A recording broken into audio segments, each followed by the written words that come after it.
डालेला नमवा सबे बेबस हो गेलै।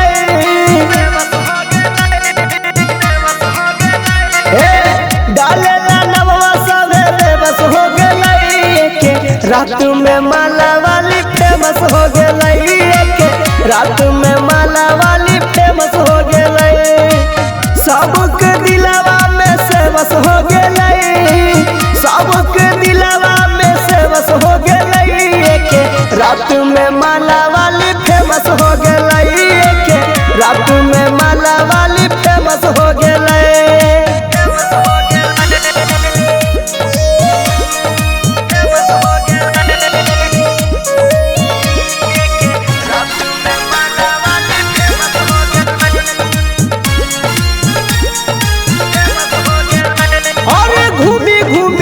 चाहल छौड़ी रोज माला खुल गलै देखियो कर किस्मत के ताला। खुल गलै देखियो कर किस्मत के ताला।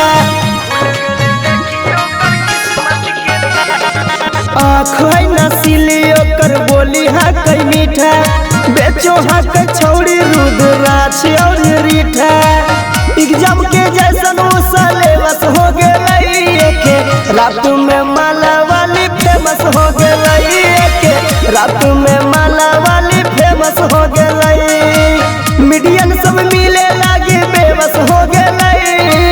मीडियन सब मिले लागी बेबस हो गेलै। के रात में माला वाली फेमस हो गेलै। के रात में माला वाली फेमस हो गेलै।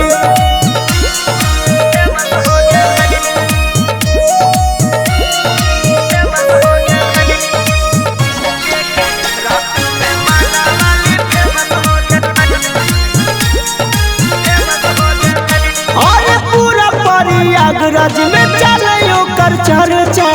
मिले लगी ओकरा से कारो हकै खर्चा।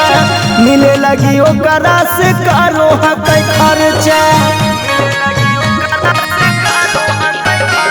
आ राजा बिछवा पर दीपारा बेसी गोलुआ गेलै।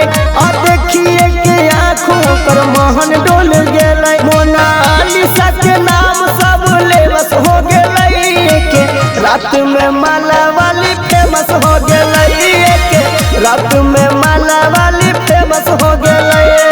Shivangi recording studio Rajgir.